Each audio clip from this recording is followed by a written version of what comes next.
Pada tanggal 20 Oktober 2010, seorang sutradara film independen dari Irlandia mengupload sebuah rekaman yang berasal dari tahun 1928, yang sepertinya memperlihatkan seorang wanita sedang menelpon menggunakan sebuah ponsel. Mungkinkah wanita itu adalah time traveler atau penjelajah waktu? Clark itu menemukan rekaman itu dari film Charlie Chaplin yang berjudul The Circus. Adegan itu sendiri bukan nama sutradara bagian dari film The Circus, melainkan adegan ekstra yang terdapat dalam DVD itu yang memperlihatkan sekumpulan orang-orang yang sedang menghadiri pemutaran perdana film tersebut. Dalam cuplikan tersebut, kita bisa melihat seorang perempuan berjalan dengan posisi tangan seperti sedang memegang sebuah handphone. Pada saat itu, wanita itu berhenti sesaat. Dalam rekaman, terlihat kalau mulutnya bergerak seperti sedang berbicara. Lalu, gambar rekaman itu berpindah ke adegan lain. Jadi, pada akhirnya si Clark ini memberikan video itu kepada 100 orang dan tidak ada satupun yang bisa menyanggah bahwa wanita itu memang sedang menggunakan handphone. Memang benar, menurut saya pun nggak akan ada yang bisa menjelaskan masalah ini hingga memuaskan dan sangat meyakinkan. Tapi, kita akan melihat cerita ini dari sudut pandang yang berbeda. Baiklah, kalau begitu mari kita mulai meneliti rekaman ini. Pertama, ada anggapan kalau rekaman ini sebenarnya sebuah hoax atau bagian dari viral marketing yang dilancarkan oleh Clark. Kecurigaan ini cukup beralasan karena dalam video yang diupload Clark, ia menyebutkan kalau dalam tahun-tahun mendatang film yang dibuatnya akan segera tayang.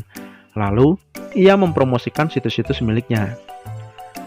Namun, saya kira anggapan ini cukup tidak beralasan karena Clark memperlihatkan DVD yang berisi adegan itu. Tentu saja, semua orang bisa membeli DVD tersebut dan memeriksanya sendiri. Jadi, kemungkinannya kecil rekaman ini adalah sebuah hoax yang dibuat untuk viral marketing. Kalau rekaman ini bukan hoax, apa yang sesungguhnya terlihat di situ? Benarkah wanita itu sedang menggunakan ponsel? Argumen utama mengapa banyak yang mengatakan kalau wanita itu adalah seorang time traveler adalah karena perilaku wanita tersebut terlihat seperti sedang menelpon dengan sebuah ponsel yang jelas belum ada pada tahun 1928. Namun, masalahnya adalah saya tidak bisa melihat adanya ponsel di dalam genggamannya. Dengan kata lain, orang yang beranggapan kalau wanita ini sedang menelpon bisa jadi hanya berpersepsi. Beberapa orang beranggapan kalau bayangan hitam di dekat telapak tangannya adalah sebuah benda padat. Namun saya yakin kalau bayangan hitam itu benar-benar bayangan telapak tangan si wanita itu. Soal ini akan kita jelaskan sebentar lagi. Kemudian lihat foto-foto ini dan temukan persamaan pada cara memegang ponsel. Jawabannya ada dua. Yang pertama, jari tengah, jari manis, dan jari kelingking akan tersusun dengan rapi. Kedua, kelingking yang memegang ponsel selalu berada di bawah ujung hidung. Kedua posisi itu bertujuan supaya ponsel yang dipegang membentuk sudut 45 derajat. Jika kalian memegang ponsel saat ini, kalian bisa mencobanya sendiri dan buktikan apakah kelingking kalian berada di ujung hidung atau jari-jari kalian tersusun dengan rapi jika kalian memegang ponselnya agak ke atas. Sekarang lihat screenshot dari rekaman itu. Saya tambahkan sebuah ponsel imajiner berdasarkan posisi jari-jari wanita itu. Wanita itu memegang ponsel dengan cara yang sangat tidak biasa karena kelingkingnya berada di tengah hidung. Posisi jari tengah dan jari telunjuk terbuka lebar. Dengan posisi seperti itu, maka mic-nya yang biasanya ada di bawah ponsel akan menjadi kurang efektif karena jauh dari mulut. Mungkin kalian akan berkata, "Bro, itu tidak membuktikan apa-apa. Saya bahkan bisa menelpon dengan memegang ponsel hanya dengan 2 jari. Penjelasanmu itu tidak menjawab misteri ini sama sekali." Ya, saya tahu. Untuk saat ini kita berbicara posisi tangan pada umumnya terlebih dahulu. Kemudian, saya akan melanjutkannya lagi. Karena kejanggalan posisi jari ini, ada kemungkinan kalau wanita itu bukan sedang memegang ponsel. Lalu, apa yang sedang dilakukannya? Kemungkinan pertama adalah ia menutupi wajah dengan tangan. Beberapa orang percaya kalau ia sebenarnya sedang menutupi wajahnya dari sinar matahari. Namun saya sendiri pun meragukannya, karena umumnya seseorang menutupi wajah dari sinar matahari dengan tangan yang terbuka atau telapak tangan yang terbuka, bukan dengan jari-jari yang menekuk. Kemungkinan yang kedua, aktor pria dengan pakaian wanita. Ada lagi yang percaya kalau wanita itu sesungguhnya seorang aktor pria. Ini bisa terlihat dari sepatunya yang cukup besar dan aneh. Walaupun disebutkan kalau rekaman itu menunjukkan masyarakat umum yang hendak menonton pemutaran perdana film The Circus, selalu ada kemungkinan kalau sang sutradara, yaitu Charlie Chaplin sendiri, menggunakan aktor untuk memerankan orang-orang tersebut. Ini hal yang biasa dalam sebuah pembuatan film, kan? Jika ia adalah seorang pria yang diminta mengenakan pakaian wanita, maka ia perlu menutupi wajahnya untuk mengurangi kesan prianya dari para penonton. Ya, kita-kita ini sih. Ketika ia berhenti, kemungkinan ia menjadi ragu dengan suatu hal dan sedang berbicara dengan kru film mengenai instruksi selanjutnya. Karena itu, adegan itu segera berpindah ke adegan lain sehingga kita tidak menyadari kesalahan tersebut. Penjelasan ini cukup masuk akal, walaupun tidak cukup menjelaskan mengenai keanehan posisi jari-jarinya. Maka, ada kemungkinan selanjutnya, yaitu alat bantu dengar. Teori lain yang cukup masuk akal adalah wanita itu sesungguhnya sedang menggunakan alat bantu dengar. Ia berbicara sedikit untuk mengetes pendengarannya. Penjelasan ini cukup masuk akal. Coba lihat gambar ini dan tebak apa yang sedang dilakukan oleh pria itu. Mungkin kalian akan berkata, ya sudah jelas, ia sedang menelpon dengan sebuah ponsel.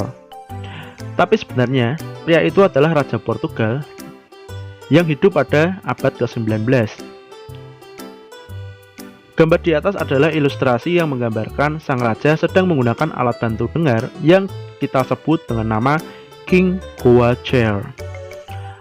Alat bantu dengar lain yang cukup populer pada tahun 1920-an adalah alat bantu dengar dengan bentuk trompet seperti ini. Salah satu alat bantu dengar yang mungkin digunakan oleh wanita itu adalah Western Electric model 34A Audiophone yang terlihat seperti foto ini. Alat bantu ini diproduksi oleh Western Electric Company pada tahun 1925. Panjangnya sekitar 16 cm, dengan lebar sekitar 8 cm. Walaupun kita tidak bisa memastikannya, namun yang ingin saya tekankan di sini adalah benda kecil yang bisa dipegang seperti memegang sebuah ponsel bukan hal yang aneh pada tahun 1920-an. Oke, kita lanjut ke kemungkinan yang berikutnya, yaitu menggaruk wajah atau kebiasaan kecil lainnya. Seperti yang sudah saya jelaskan tadi, posisi jari wanita itu sangat tidak biasa untuk bisa disebut sedang memegang sebuah ponsel. Saya juga telah mengatakan kalau saya tidak bisa melihat ponsel tersebut. Karena itu, saya berpikir kalau wanita itu sedang menggaruk atau sedang melakukan kebiasaan kecil lainnya, seperti memegang daun telinga mungkin. Oke, coba kalian lihat lagi videonya. Dalam slow motion, sebelum adegan berpindah, kita bisa melihat wanita itu mengubah posisi jarinya. Lalu, lihat posisi jarinya.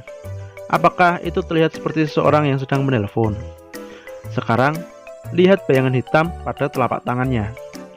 Bayangan itu berlekuk mengikuti telapak tangan. Ini menunjukkan kalau tidak ada objek padat di dalam genggamannya. Persepsi kalau wanita ini sedang menelpon lenyap begitu saja ketika saya melihat screenshot ini. Bagi saya, sekarang ia terlihat seperti sedang menggaruk. Tentu saja, ini pun persepsi saya sendiri. Lalu, kalian mungkin akan kembali bertanya, bro, nggak ada orang yang menggaruk kepala sambil bicara. Oke, kita akan kesampingkan teori orang gila yang mungkin saja menggaruk sambil berbicara. Tapi, jika kita perhatikan rekaman itu, sesungguhnya tidak ada satupun bukti yang menunjukkan kalau wanita itu sedang berbicara.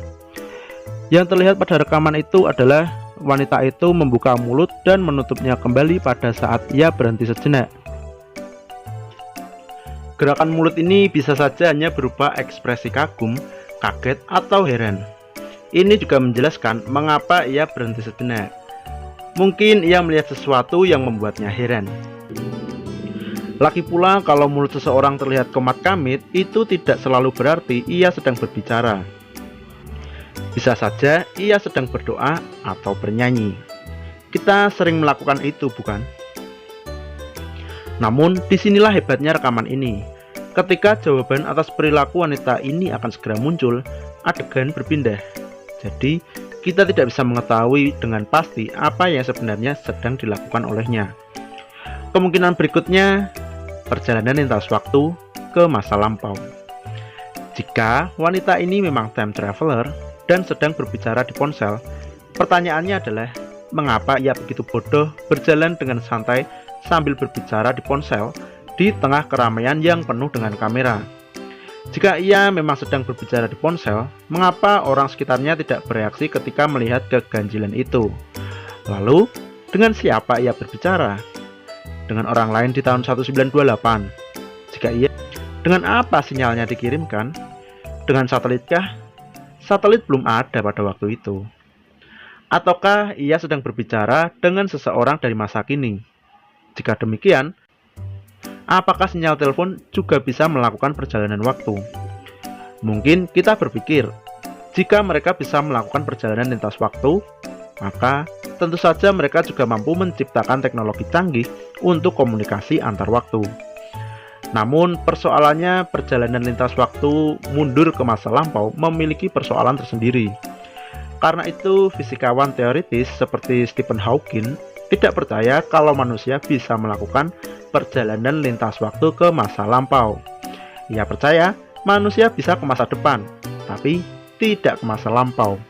Bayangkan, jika wanita di adegan itu memang benar-benar time traveler yang datang dari tahun 2100 atau mungkin 2200, ketika ia kembali ke masa kini, ia menemukan foto wajahnya terpampang di internet dan sedang dibahas di mana-mana. Menyadari telah melakukan keteledoran, ia segera kembali ke tahun 1928 untuk memperbaiki kesalahannya. Di tahun 1928, persis saat pemutaran perdana film The Circus, ia melihat dirinya yang lain sedang berjalan sambil menelpon. Persis sebelum dirinya yang lain itu masuk ke dalam jangkauan kamera. Ia segera menyetopnya dan berkata, jangan lewat situ, gak sadar kamu kalau masuk ke dalam rekaman film Charlie Chaplin yang kemudian ditemukan oleh seorang sutradara pada tahun 2000-an. Kamu membahayakan rahasia kita. Nah, menyadari hal itu, dia segera berbelok. Selamatlah rahasia mereka. Rekaman itu tidak pernah ada. Dan tiba-tiba postingan mengenai time traveler di film Chaplin lenyap dari seluruh website dan blog dan YouTube. Tapi masalahnya sekarang ada dua wanita time traveler dengan identitas yang sama. Jika mereka berdua sama-sama kembali ke masa kini, bukankah sekarang ada dua wanita dengan identitas yang sama di masa kini? Jika dua wanita ini kembali lagi ke tahun 1928, maka berdua bisa bertemu dengan mereka yang lain di tahun 1928. Jadi, jumlah mereka bertambah menjadi 4. Siapakah yang berhak pulang dan tinggal dengan suaminya yang cuma satu itu? Karena masalah-masalah seperti ini adalah masalah lain seperti grandfather paradox. Perjalanan lintas waktu ke masa lampau tidak mungkin bisa terjadi. Paling tidak, begitulah kata Hawking. Mungkin masih ada di antara kalian yang menanyakan dan menyatakan seperti ini. Bang, penjelasan ini tidak menjawab misteri. Wanita itu tidak terlihat seperti sedang menggaruk. Mungkin bagi mereka, ia terlihat seperti sedang menelpon walaupun posisi jarinya tidak wajar. Nah, jika kalian menyatakan seperti itu, maka pertanyaan saya kemudian adalah, jika kalian bisa percaya kalau wanita itu sedang menelpon dengan posisi jari yang aneh, kenapa kalian tidak bisa percaya kalau wanita itu sedang menggaruk dengan posisi jari yang aneh juga? Tetapi sekali lagi kita bebas berpendapat tentang apa yang kita percayai, apakah wanita itu time traveler atau kemungkinan tidak. So, terima kasih saya ucapkan karena kalian telah menyempatkan diri untuk menonton video saya untuk kali ini. Jangan lupa tekan tombol like dan subscribe supaya saya lebih semangat dalam membangun sebuah video, dalam membangun sebuah konten tentang fakta-fakta menarik yang ada di dunia ini. Sekali lagi saya ucapkan, goodbye.